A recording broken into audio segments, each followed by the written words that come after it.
la phrase de l'ancien Premier ministre, on ne peut pas accueillir toute la misère du monde, mais chacun doit en prendre sa part. Oui. Toujours intéressant d'aller jusqu'au bout de la phrase parce que ça ne veut pas dire la même chose. Mais c'est ce qu'on fait. Donc, Monsieur le Président, chers collègues, comme chaque année, notre groupe écologiste et socialiste prend la parole à l'occasion du débat d'orientation budgétaire de notre collectivité. Ce n'est pas encore le budget, mais ce rapport en esquisse les prémices ainsi que les orientations politiques qui s'en dégageront. Donc ce presque budget, si je puis me permettre, si je puis dire, doit nous permettre, au fil des débats de ce matin, d'apporter, nous l'espérons, les correctifs qui permettront in fine d'arriver à un budget primitif qui garantisse à notre territoire justice, durabilité et attractivité. Pour commencer, je vais évidemment démarrer cette intervention en évoquant la première des compétences de notre collectivité, à savoir le champ des solidarités. Le budget des solidarités est certes en augmentation, mais nous ne pouvons pas nous en réjouir complètement.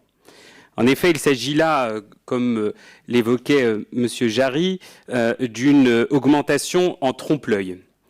Ainsi, une large partie, si ce n'est pratiquement l'entièreté de cette augmentation, semble être constituée de revalorisations obligatoires, disons mécaniques, soit les salaires dans le secteur du médico-social ou bien les diverses allocations personnalisées, qui sont, il est vrai, comme vous le rappeliez, inégalement compensées par l'État, comme pour l'APA ou le RSA. Alors que les postes budgétaires plus directement relatifs à l'action publique départementale voient leur orientation budgétaire stagner, voire même diminuer parfois. Le budget total des solidarités n'augmente en conséquence que de 1,65%, ce qui ne constitue pas, à nos yeux, une approche volontariste. Si on s'intéresse maintenant plus en détail à ce budget des solidarités, voyons comment les principaux parcours qu'il constitue sont traités. Sur le parcours senior, nous sommes tous encore dans l'attente de la grande loi sur le grand âge promise à plusieurs reprises par le gouvernement, mais toujours repoussée. Peut-être qu'il y a un petit problème de stabilité gouvernementale qui ne permet pas d'y arriver. Cependant, nous pouvons nous morfondre dans cette attente. Nous disposons de nombreux leviers à notre niveau et nous devons avancer de façon dynamique. L'orientation budgétaire proposée dans ce rapport ne nous semble pas être en capacité de répondre aux besoins grandissants de notre population, dont le nombre de personnes âgées tend à croître.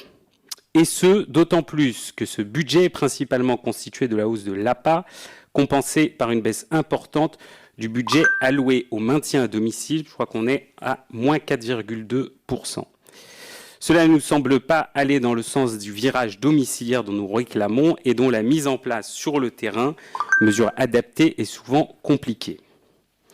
Sur le parcours RSA, sujet sensible sur lequel nous sommes et demeurerons particulièrement vigilants quant à la manière dont le conseil départemental compte mettre en place les 15 heures d'activité prévues par la loi plein emploi à l'attention des bénéficiaires du RSA et dont le Premier ministre a annoncé la généralisation.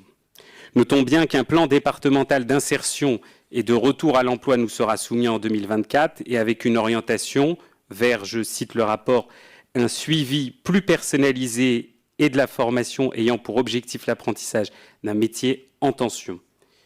Notre groupe restera particulièrement attentif aux dispositions qui seront prises dans le cadre de l'application de cette mesure avec laquelle nous restons en plein désaccord. Sur le parcours personnes handicapées. Sur la question de l'accompagnement des personnes en situation de handicap, l'année 2024 sera marquée par un basculement de la gestion exclusive de du PAM d'un niveau départemental vers un niveau régional par Île-de-France Mobilité, qui devrait elle-même déléguer la partie opérationnelle à des prestataires privés. Les premiers retours, notamment du côté de Paris, ne peuvent que nous inquiéter, car il semble que le service se soit considérablement dégradé. La presse s'en est fait écho d'ailleurs largement ces dernières semaines, et que l'opérateur ait largement sous-estimé les besoins. Il sera donc important que notre département veille à ce que ce transfert d'échelon se fasse dans les meilleures conditions possibles et sans rupture de service pour nos concitoyens. Enfin, sur le parcours de la protection de l'enfance, nous tenons tout d'abord à saluer les orientations stratégiques du parcours protection de l'enfance, telles que décrites dans le rapport, avec une augmentation des places dans les structures habilitées, création de nouvelles structures de prise en charge, mise à disposition de locaux départementaux et travail en amont avec les familles. Nous ne pouvons qu'approuver. Cependant, ce rapport ne contient aucune mention de ce qu'il adviendra des jeunes majeurs étrangers sortant de l'ASE suivant la promulgation de la loi Asile-Immigration dont l'article 44 supprime l'obligation de les prendre en charge jusqu'à leurs 21 ans. Formulons donc le souhait que notre conseil départemental agisse en toute humanité et responsabilité et continue à prendre en charge ces jeunes comme c'est le cas aujourd'hui. Dans la mesure où il est aujourd'hui presque acquis, enfin je l'espère, que l'enjeu social doit se conjuguer avec une ambition forte en termes de transition écologique, et je crois que l'intervention de mon collègue Najib Benarafa a pu en montrer toute l'importance, ainsi que le rapport présenté en début de séance. Il est important de nous intéresser aux engagements pris par notre collectivité dans ce rapport. Concernant les dépenses publiques en matière de développement durable, le rapport qui nous est soumis aujourd'hui rappelle à juste titre que les collectivités devraient dépenser au moins le double de ce qu'elles ont dépensé en 2020 pour pouvoir espérer financer les objectifs de transition écologique. Force est de constater que ce n'est pas le cas encore cette année. Nous sommes cependant heureux de voir que le projet de future société mixte d'énergie, de voir ce projet prendre forme avec une dotation initiale de 10 millions d'euros. C'est pour le coup un pas dans la bonne direction et nous l'avions déjà évoqué. Souhaitons également attirer votre attention sur la faible ambition du budget alloué à la lutte contre la précarité alimentaire. 1 million d'euros comme en 2023. Ce n'est pas assez ambitieux et certainement pas en mesure de répondre de façon satisfaisante aux besoins les plus urgents de notre territoire et encore moins pour construire une véritable politique publique autour de cet aspect. Nous l'avons déjà proposé, mais nous le répétons, pour nous donner les moyens de nos ambitions, nous devons sérieusement étudier la possibilité de développer un plan alimentaire territorial départemental. Passons à présent au sujet du budget vert. Celui dont il nous avait été fait la présentation l'année dernière n'était qu'une ébauche, un premier essai, ce qui expliquait ces approximations. Pour cette année, et maintenant que cet exercice est une obligation pour les collectivités, nous sommes donc dans l'attente raisonnable de retrouver dans le budget primitif qui nous sera présenté lors de la prochaine séance publique un budget vert détaillé et transparent quant à ses critères d'évaluation et quant aux évaluations elles-mêmes. Ensuite, il nous est également apparu important de nous arrêter sur une autre compétence centrale de notre collectivité, la gestion et l'entretien de nos collèges. Saluons tout d'abord les efforts constants concernant l'entretien et la rénovation de nos bâtiments scolaires. Nous approuvons tout naturellement la hausse des crédits en ce sens cette année. Cependant, sur la question des financements du fonctionnement respectif des collèges publics et privés, nous avons une question. Tout comme l'année dernière, les financements sont presque à égalité.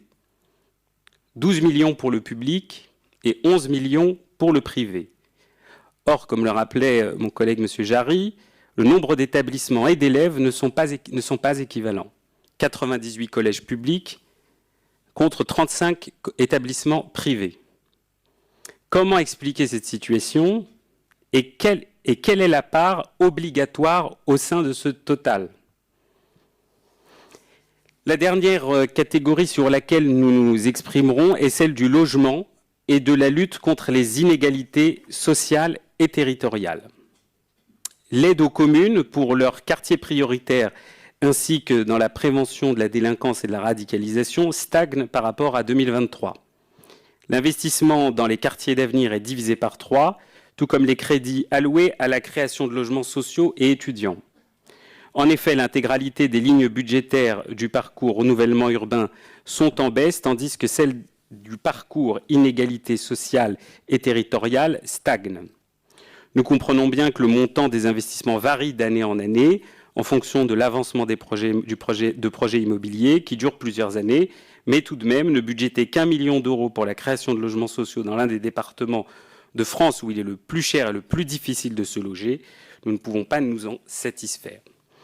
Pour finir, nous l'avons tous entendu, le Premier ministre compte détricoter la loi SRU. Et nous partageons avec nos collègues du groupe GCCR une vive inquiétude à ce sujet.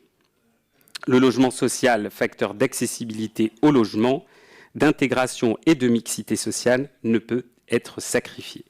Nous attendons donc un signal fort en ce sens. Je vous remercie.